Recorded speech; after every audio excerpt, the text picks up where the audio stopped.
Hola, ¿qué tal? Sorry? Yeah, okay. So, I'm not Guillaume, I'm sorry, but I'm French, so you have half of the funny thing of Groovy. So just, this page is just about me. The most important thing is just that you can follow me here just to have these slides. I will post the URL where you can have the slides of this presentation. And also you can have access to previous presentation talks that I gave in other conferences. First of all, I'm really happy to be here. It's my first keynote, so first time in the conference in Madrid and first keynote. It's just a pleasure for me.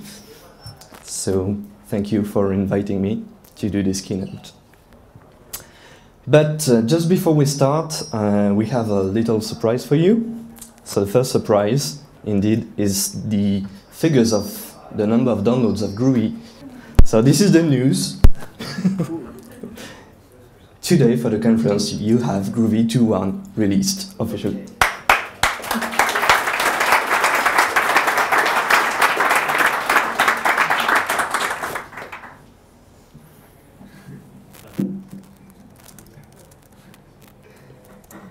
So for those who have access to internet, you should have an email saying that Groovy is released. Thank you. So this talk is going to be about Groovy 2, because I think last year you didn't have any talk about Groovy 2. And of course, Groovy 2.1.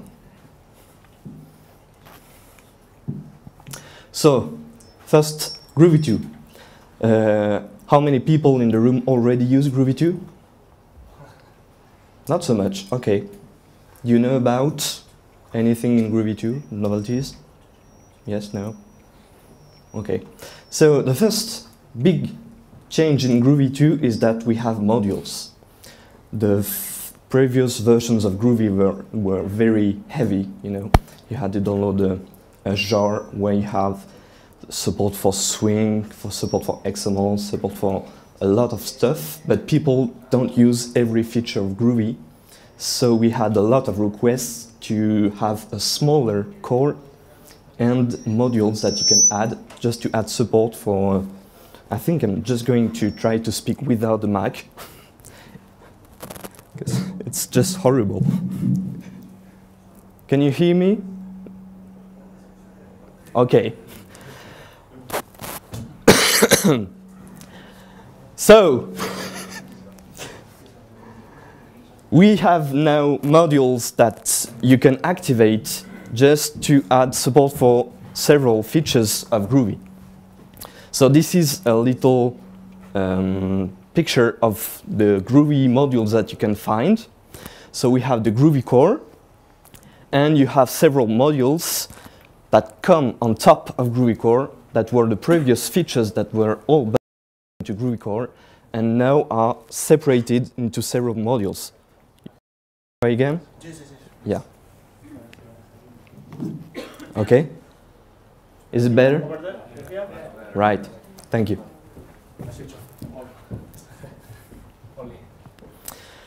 So you have a lot of modules. The idea is just that now you can pick just whatever you want in Groovy. But just doing that, we also added a feature which is really interesting, which is the extension modules in Groovy. And meaning you can write your own modules. And what is really interesting here is that you can add some features to the language transparently, just as Groovy does with, for example, url.getText. You know, it's a method that doesn't exist in URL class. Groovy adds it to URL, and you can add your own methods to Groovy and use it using this feature, which is extension modules. So this is a really nice feature that is not yet, I would say, very used. But I really encourage you to test that feature. It's really interesting. So the idea is that you can write classes that look like categories. Everybody knows about categories? Yeah? So categories, you just write methods with static modifier. You define a class, which is the instance to which you add a feature. Then the parameters. And here we're just defining a new method on the string class, which is called shift, which takes one argument, which is a number, and we're just rolling the string. So using foo.shift, you just added a new feature to the language just by defining this class. Okay? So this is not magical. For this to work, oh, sorry, yeah, you can also define static methods too in a separate file, separate class. It's not most important. So for this to happen, you just have to define one file, which has to be on class path, and that defines your extension module. And this extension module will be loaded by Groovy at startup, and all methods will be automatically registered. So if you want to see real-life examples of extension modules, I really suggest that you read Tim Yates' extension modules. He wrote 2 extension modules. One is for lazy streams, which is a really, really nice experiment for lazy iterations, you know, not having to create a whole list in memory, just consume it lazily. And he also created a second GitHub repository, which is new extensions to the language. So take a look at those and make your own. So the second improvement in Groovy 2 is about JDK 7 support in general. So in JDK 7, you have small enhancements to the grammar of Java that we wanted to have in Groovy. But the nice thing is that Groovy still supports JDK 1.5, for example. Okay? So you have the features of the JDK 1.7 into bytecode, which is compatible to compatible with JDK 1.5. Sorry. So you can use, for example, the binary representation of numbers using OB. You also have the underscores into literals. This is nice to have too. Multicatch, which is even more interesting in my opinion. Something that was really missing in the language. So you just don't have to copy multiple catch blocks just because you don't have a common superclass for those exceptions. And JDK 1.7 introduces a new feature that is hidden to users, but which is really interesting for us designers of the language, which is InvokeDynamic support. How many people in the room know about InvokeDynamic? Yeah, okay. So it's normal that for you, you don't really know what is InvokeDynamic, because InvokeDynamic basically is something that is useful for us to implement a language, but for the user, it doesn't change anything for you. It's just that in the future, you can hope to have Groovy faster, okay? So the JVM has a new bytecode instruction, which is called InvokeDynamic, which is made for us to have faster method invocation. So we will see what we added to Groovy 2 regarding performance, but currently the problem with InvokeDynamic is that it's really early in JDK 1.7, okay? So the feature is in the JVM, but it's not yet optimized. With JDK 1.8, you would have lambdas, which are more or less closures. And for that feature, the guys writing the JVM will have no choice but optimizing InvokeDynamic, because they will use InvokeDynamic to support lambdas. So you can expect improved performance as new JVMs are released. Okay?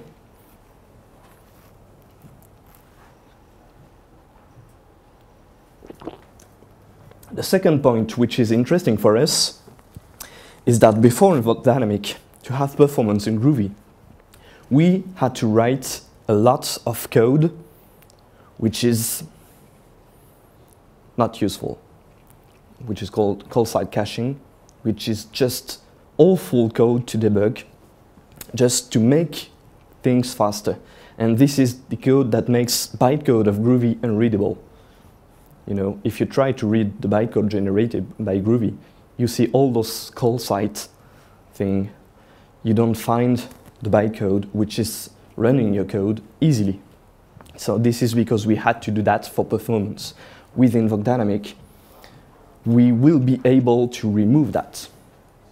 But as I said, the problem is that InvokeDynamic is only for people using 1.7, and we still support 1.5.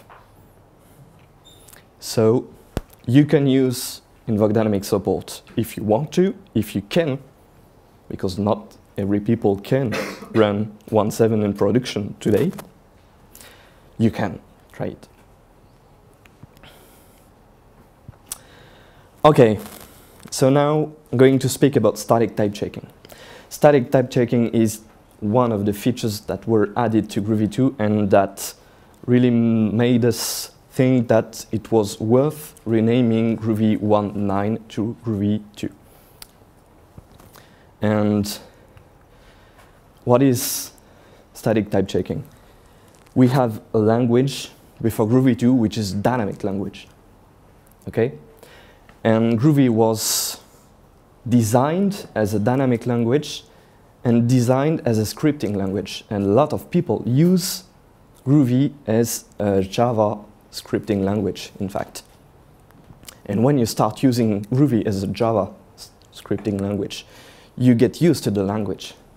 But the problem is that you don't have the features that the Java compiler gives you when you compile code.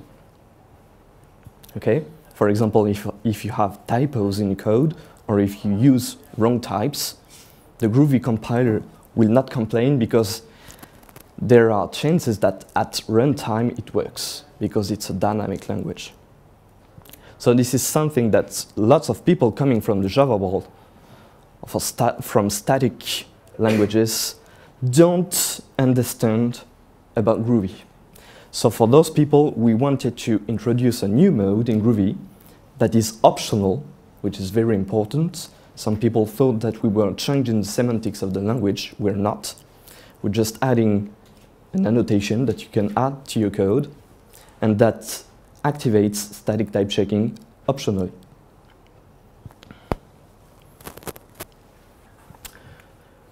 So this is an example. The annotation is called type checked. You can put it on a method, and if you do so, the compiler will trigger more checks than it does normally. And in this case, you have a method call. You could have at runtime something that handles that. Okay? But here we want it to fail at compile time. We want it to fail early. We don't want to wait to execute the code to have the error. We want it right now at compile time. This is what static type checking is about. You want early feedback about your code. You don't even want to wait to run tests to have feedback. You want to fail at compile time. Okay? So here, the compiler would just say, cannot find matching method. The same for properties, for example. So where can you put this annotation? Basically, you can put it on a class or on methods. If you put it on a class, everything in the class is type checked, including inner classes, closures that are defined in the class. And if you annotate a method, you just have the method type checked and closures and inner classes defined in the method. Easy. Some people wanted to have, type checked by default. And in this case, you just want to skip some sections of the code because they are dynamic. And if your code is dynamic, by definition, the type checker cannot type check dynamic code. So you just want to skip, it's a bit low, just want to skip a section of the code. So here, if you just put type check on this method, the compiler would complain because you're returning a string on a method that declares that it returns an int. Using skip, it passes. Okay. We will see examples where this is interesting to have. So what does the type checker do in Groovy? You can check assignments. This would throw a compile time error. Same for this. For arrays, you can just check that the content of array is okay. Method calls, which is important to understand because you know that in Groovy plus is a method call.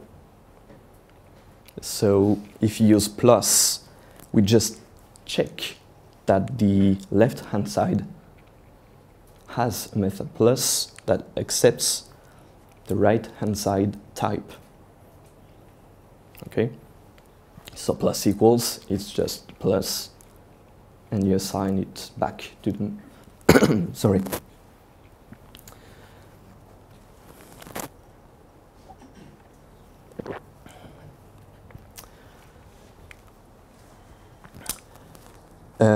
Of course, we're doing smarter things like checking with default returns.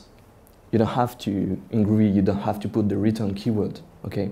So type checking is of course compatible with that. You can use a default return here, and the type checking system is capable of reporting that this is not a compatible return type. You cannot return a string on a method, returning an int, okay? However, there are some features that are considered as Groovy features. For example, in Groovy, if you don't make an explicit call to toString, you have an implicit conversion of your object calling toString. So this is always the case with type checking. I'm building a string builder, just calling some methods, and I don't do sb.toString. Yet, the compiler will not complain. The compiler knows that you can convert anything to a string, to a boolean, and to a class. You can forget the last case, because it's something really weird in the language. Anything can be converted to a class. It's just calling toString and then tries to load the class from the string representation. So forget about that feature, but string and boolean is interesting to have. You don't have to explicitly call toString. And this is true not only for return types, it's always true for any assignment. So when you do some type checking tests, don't be surprised if you do string foo equals anything and it works.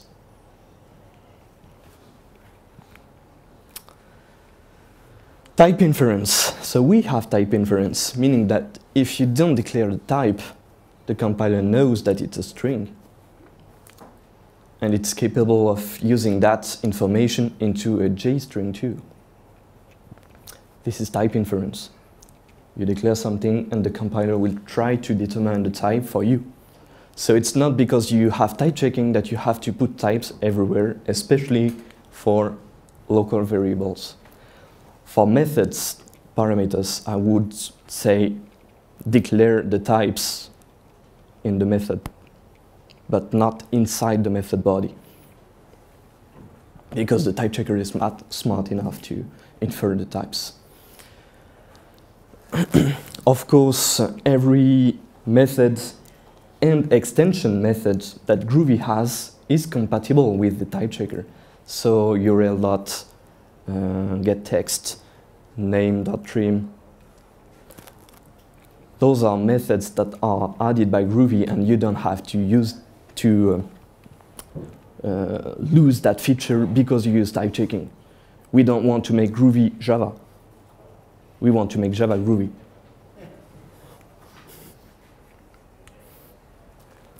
Okay, so this is an example where you could use the skip section of code. Here we have a method which is not type checked because it uses a dynamic feature of Groovy. A markup builder is a dynamic feature. So this wouldn't pass type checking. So you have two options. Either you don't annotate the class with type checked and you just annotate some methods with type checked, or you just type check the method and use the skip keyword to skip this method. Okay? This is interesting too. In Java, if you have if val instance of string, you have to add an explicit cast here. With type checking, you don't have to. It's not because we activate type checking that we're not smart. We can know that you were using a string, so here we know that it's a string. You can call the toUpperCase method without having to explicitly cast. Another smarty, you can see here that I'm returning a list that contains numbers. So what is the type, what is the return type of this method? In fact, you don't have a type in Java or Groovy that represents that you can declare as a developer. But the compiler knows more than you about types. And in this case, anyone wants to try? What would be the type? What would be the return type here? Okay. So the return type is something which is a list, and you have inside numbers, but numbers are not extending the same class. So in fact you have comparable and serializable. You cannot declare such a type in Java or in Groovy. It's not useful to declare it, but the type checker knows that inside the list you have something which has the method, all methods of comparable and all methods. In fact, there are no methods in serializable, but you have a common supertype which is known to the compiler, which is really interesting because you can then call methods that are on the supertype. This feature is something that is really interesting for DSLs typically, but in code I would not encourage you to use that kind of feature. That is using the same variable to declare, to use several types, different types. So we use an int into var, which is def. Okay, so the compiler at this point knows that var contains an int. So this is a load. And here we reassign var with another type, which is incompatible. It's a string, not an int. But at this point, the compiler will not complain. It knows that at this point, it's a string. So the compiler is aware of the flow of code. So if you reassign an int and try to call the toUpperCase method here, it will fail. This is called flow typing.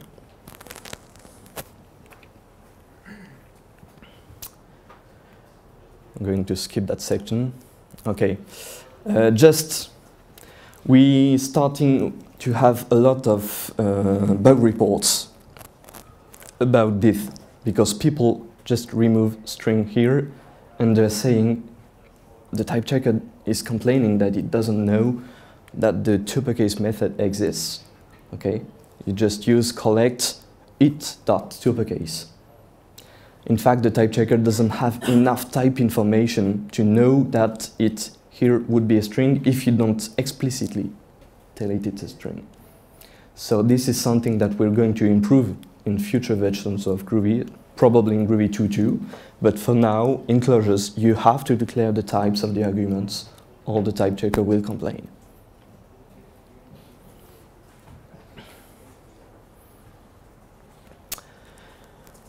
So this is a sample of what the lowest upper bound that we saw previously is used for. You are assigning here a variable which is a date into var, but it's done inside a closure. So var is what we call a closure shared variable. It's a variable that is used in closure, and you assign it to something. The problem is that in general in Groovy you cannot know when a closure will be executed.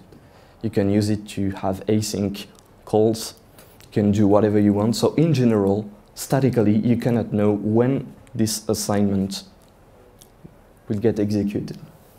So calling toUpperCase here is not allowed, because the type checker knows that you have a string, but you can have a date too. And when this will be called, you don't know what will be the type of var. It can be a string or a date. So this is not allowed. But as the type checker knows about this common supertype, this would be allowed. You have two classes defining foo, var, and here the method which is called is foo, which is defined on both. So in this case, it passes compilation. Static compilation. So, I just showed the basics of type checking. We have lots of interesting features. Just go to the wiki, read, or if you're really interested in seeing more examples, you can just download the code and go to the unit tests, and you would have lots of examples. But with type checking, we wanted to say, okay, no, we type check code which is dynamic, but we don't change the semantics of the language, okay? So the problem is that at runtime, you can have a different behavior. The behavior at runtime can be changed. So if you want to ensure the semantics of your code, you have to use compile static. That will, in that case, take the code that you type checked, compile it statically, not dynamically, and then in that case, you can be sure that what the compiler thinks will be called. It's just to ensure semantics. Another interesting idea is that, of course, if you, well, this is arguable, but you have better performance using static code in general. And this is interesting for people not using JDK 1.7, people not using InvokeDynamic. Not everybody has access to InvokeDynamic. So if you don't have access to InvokeDynamic, you are probably wanting to use compile static for, I would say, problematic sections of your code where you know that the problem is Groovy. In general, performance problem doesn't come from Groovy. It's from your database, it's from I/O, not Groovy. Groovy is fast. Groovy 1.8 is fast, really fast. So, if you want to turn your code from type checked to compile static, just change the annotation. Use compile static, not both. Replace the annotation with compile static and your code is statically compiled. So what you gain? Type safety, of course, performance, smaller bytecode, and one feature which is really interesting is that your code becomes immune to what we call monkey patching. Okay, so if you say that at compile time you will call the to URL method, you ensure with static compilation that this will be the method that will be called. Because in Dynamic Groovy, if you add some jar to class pass and that guy decided that the method would not be called, it will not be called. With compile static, you can ensure that it will be called. So you want to know about performance, of course, and I will not show figures because I'm not really interested in comparisons, but you can be sure that for micro benchmarks, it's as fast as Java. But of course, you lose some features using static compilation, the dynamic features of Groovy.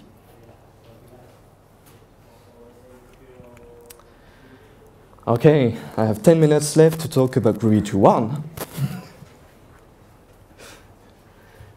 Release today, woo! The first thing is that we have full InvokeDynamic support. In Groovy 2.0, we had the beginning of InvokeDynamic support, but not all property access were using InvokeDynamic. So in Groovy 2.1, if you compile code using the ind flag, which is optional too, you have a fully InvokeDynamic implementation of your code, so it will not use the infamous call-side caching code. Okay, so I know that Russell made some benchmarks in that version, and Jochen made an amazing job because using InvokeDynamic, and if you're lucky with your JVM versions, you can have code that runs almost as fast as Java, but is still dynamic. Not statically compiled, dynamic.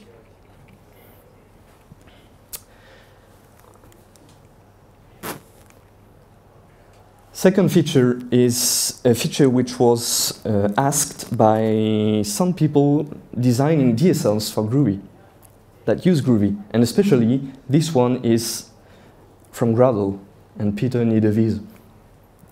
He wanted to say that if you have a method that accepts a closure, you know what you will do with the closure, so you can document your code and tell to the user what will be the delegate used in this closure.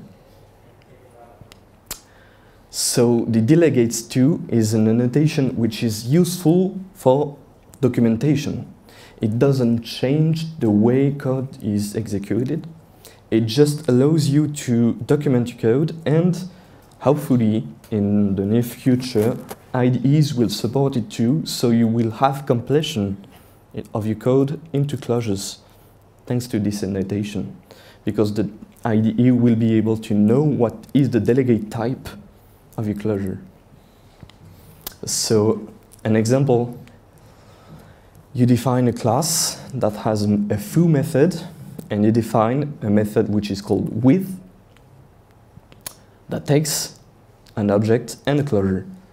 And here we just delegate everything in the closure. So this is a reversed with, you can do in Groovy, you can do object.with closure and use directly the properties, for example. In that case, we just do the reverse. It's not spec.with, but with spec. And here we know that foo exists because the delegate is of type execspec. The problem is that the IDE doesn't know about that. So it will not be able to suggest you the foo method. So for that, you can use the delegates2, tell which is the expected type, and now you have support. Documentation. You can also use tab notation, which is delegates2, and you just say to what parameter is the delegate set.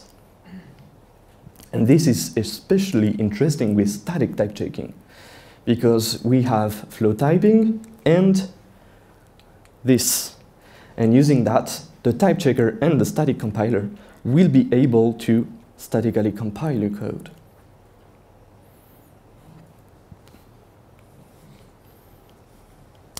Okay.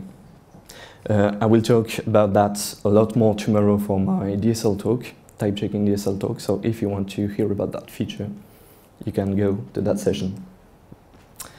Another really interesting feature is the alias annotation. You know that you have what I would call annotation hell now in Java, even Groovy. Before we had the XML hell, now we have the annotation hell. You have a class with tons of annotations. With Groovy 2.1, you'll be able to define your annotation, which is an alias for multiple annotations. You can do, for example, here, replace all that, just defining an alias with annotation collector, and replace that code with just that. So it's interesting because the feature is not just annotation collector, but you can also provide your own processor to the alias, so that your alias takes parameters and generates all the annotations dynamically, but at compile time. And when you run the code, this annotation just disappeared and was replaced, and is replaced with all those ones. So for the end user, it doesn't change anything. It's just that you use an alias in your code. Yes, and the first example in Groovy 2.1 is that you have the compile dynamic alias, which is compile static with type checking mod skip, which is you annotate a class with compile static, and some method needs to be dynamic. So instead of writing the whole stuff, you can just use compile dynamic, and it's the same. So you can define whatever you want as alias. Sorry, I'm going a bit faster. If some people here used the compilation customizer feature in Groovy 1.8, using Groovy Shell, for example, how many people did use that? Okay. So you know that in Groovy 1.8 you have features that allow you for example, to add some default imports to your scripts transparently. Default imports. You can apply AST transforms transparently using scripts. And all those features were available using Groovy Shell or Groovy Script Engine, but not the Groovy compiler itself. You could not add default imports, for example, to your scripts, to your classes with Groovy C, the compiler. Now you can, in Groovy 2.1, you can use a configuration file and say, for example, if my class name ends with my domain, then I will apply transparently the toString AST transform to all classes that end with my domain. You can use a package name, you can use whatever you want. The thing is that you can have configuration that will apply some things transparently at compile time. Is it clear? Okay. So the builder syntax that you have here is also available for the Groovy Shell. It's just that this configuration file is not specific to the feature in Groovy 2.1. You can use it in Groovy Shell too. The next feature that we added is type checking extensions. And I can go fast on that, because if you're really interested in that feature, I will give the talk tomorrow just specifically about that feature. Type checking extensions is just that we have seen that we added type checking to Groovy, but we have dynamic code in Groovy. And more, you have DSLs. You can execute scripts, and sometimes you would like the scripts to be type checked, but you cannot because the type checker is not smart enough to know that you added some parameter to the binding, which is named a robot, for example, and it will complain. For example, you have this DSL and you want to type check that, but the type checker doesn't know about a method called point. It doesn't know about a property called A. It's a DSL that you defined. It works, but it cannot be type checked. And with Groovy 2.1, you will be able to help the compiler to type check that, just giving it some hints about what you know about your DSL. So we'll be able to say, okay, you didn't find a method called point, but I know it exists and it's defined on that class.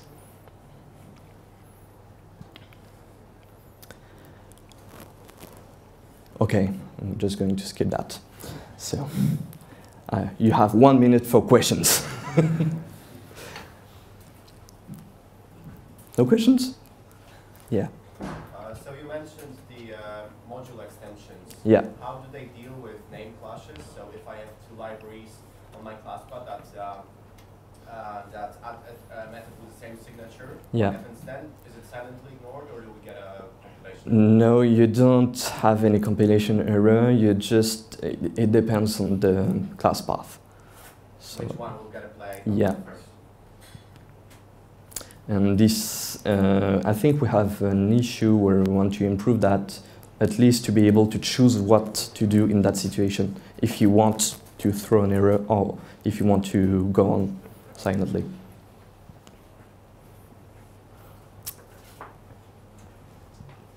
Questions? No other questions?